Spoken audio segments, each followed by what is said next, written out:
no resistance, magic is happening everywhere around you. It's like you barely speak that you want something and the universe says, here it is, and you say, thank you very much, now I'd like that.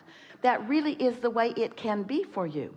But if you've been down on yourself or down on somebody else, or not believing in your ability to create, or believing that you're not worthy of creation, or focused upon the lack of things, if you've been, like most people are, focusing upon the manifestations of the world rather than upon the vibrational reality that is in the process of becoming, then you probably have plenty of resistance that your inner being is calling you through, which means you are probably having sort of a bumpy ride along your way to everything you want.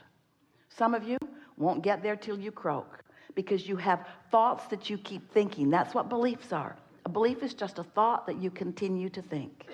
So as you have thoughts of doubt, and you keep putting those doubt engines on the opposite end of your train, and then life keeps causing you to want something more, and so you put another engine on the other end of your train. As you move through life, you've got competing engines of bigger and bigger and bigger proportion, and then you feel tense, because you're asking and not letting yourself go, and asking and not letting yourself go.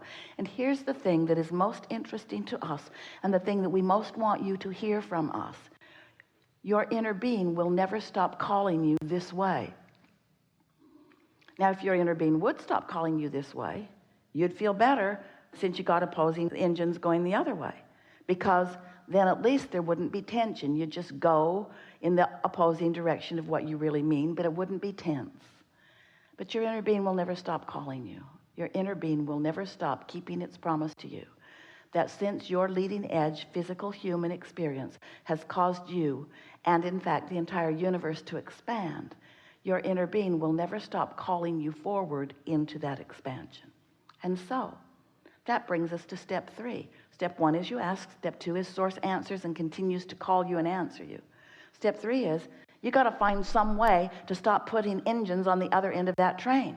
You got to find some way to get into the receiving mode, or the allowing mode, so that you allow yourself to be the receiver of what you're asking for. So we know we're talking about vibration. That's just annoying in the beginning, isn't it? And we're talking about asking you to have faith in things you can't see, things that you can feel that you can't see. But when you do, when you begin to accept that law of attraction is real, and that your guidance system is real also, when you accept that, and you start really taking note of how you feel, and you make some attempt at thinking more and more thoughts that feel better and better to you, so you are offering less and less resistance, then you begin to get movement.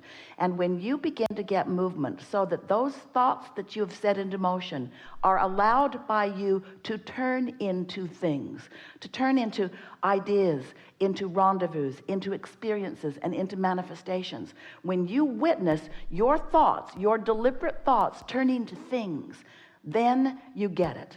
Then you accept not only the laws of the universe as they are, in their pure and equal opportunity state, but you also begin to trust in your own ability to create your own reality. And that's when something wonderful starts happening to you. You begin to feel your blessed worthiness. You begin to expect good things to come to you. It's nice, and we know you often appreciate witnessing good things coming to others. There's nothing more thrilling than to love someone and watch them thrive. But sometimes when someone else is thriving and you are not, then you make up things that are not true about why. You try to explain that they're thriving because they have better advantages. They're thriving because they were born into it, or they were thriving because they had this education or this advantage, or. And every time you do that, you're really talking about your disadvantage. And when you keep active in your vibration, your own disadvantage, when you are rationalizing or justifying or defending yourself, you're stacking up those engines of resistance, and you are limiting your own ability to move.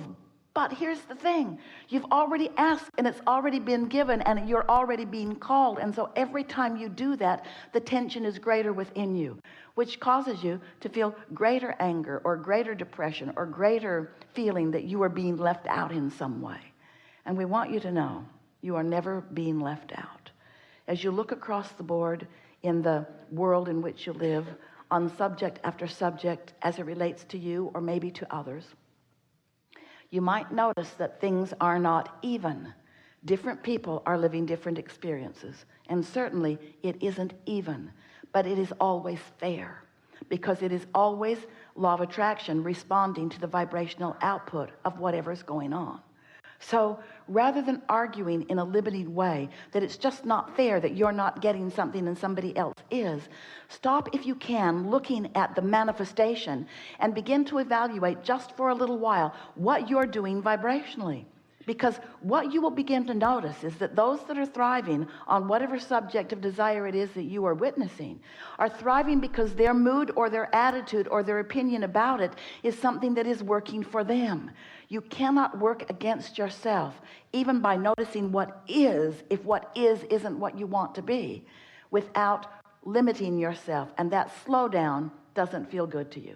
Doesn't feel good to you because of the energy drain of contradicted energy. It doesn't feel good because of the lack of clarity that you are providing for yourself, the clarity that you are not allowing yourself to experience. And then it ultimately doesn't feel good because as it unfolds, it's just more bad news to you. And then it really doesn't feel good when something manifests that you clearly do not want. And we are just saying, you have more control of your experience than maybe you have realized. And that's why we like to visit with you. We know that if you are like many people, you are stuck in the awareness of what is. And it makes everything we're saying here not only feel irrelevant to you, it makes you feel irritated by it. Because there's nothing that feels worse than to have desires that aren't coming about and have some smart aleck non-physical being who doesn't even have rent to pay or food to gather say to you, you just need to clean up your vibration. But friends, you just need to clean up your vibration. There's no getting around it, because no one else can vibrate for you. No one else can accomplish your point of attraction. It's only you. Now, we acknowledge that what you're witnessing influences your point of attraction, and that's really what we're wanting to help you to get around. You've got to stop being such a witness of something you don't want, because you can't let in what you do want as long as you are such a witness to what you don't want. It's just that way. We know that when you were born into this wonderful body, that you never attended a class early on in your experience where they taught you about the law of gravity. No one said, oh, my child hasn't been to gravity class yet, and he's just floating around everywhere. It's like he doesn't understand that he's supposed to be on the ground.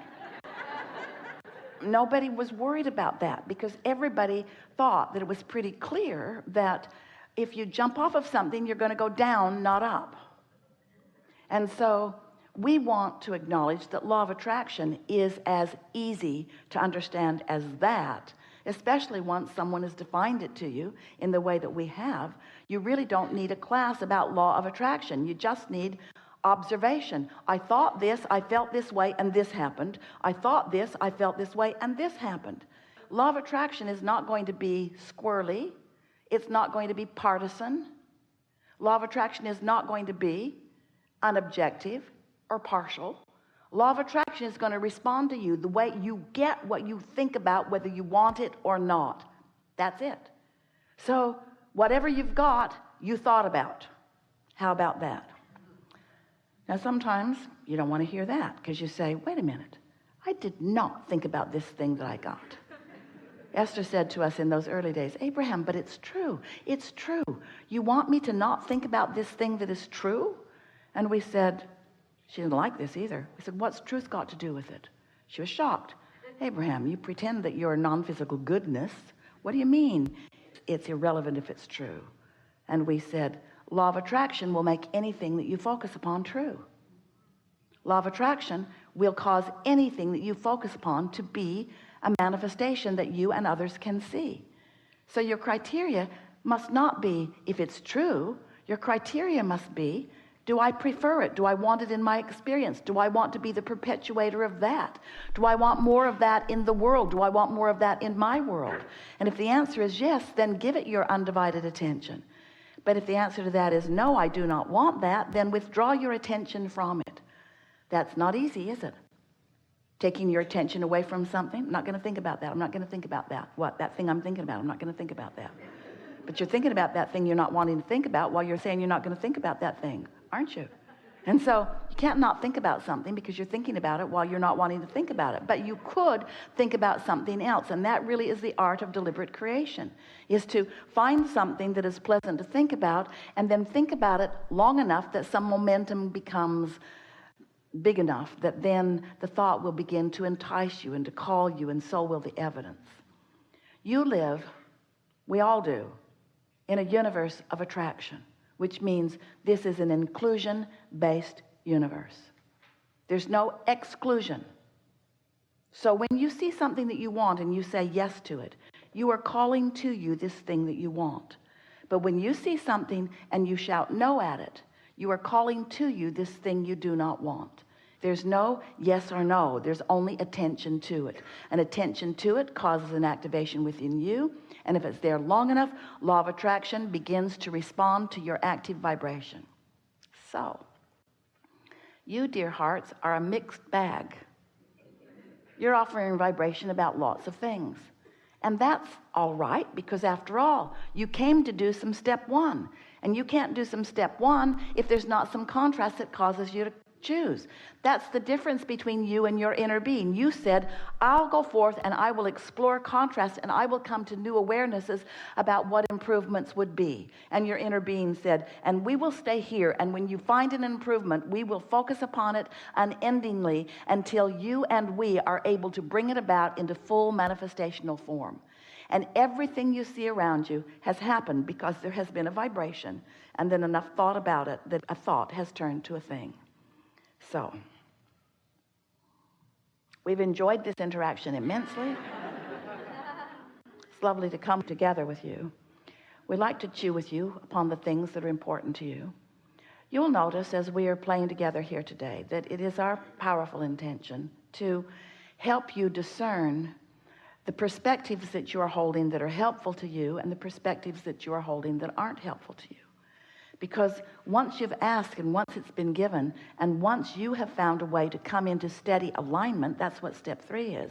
Once you are in the receiving mode of what you're asking for, then those thoughts begin turning to things. And oh, what a sweet spot that is.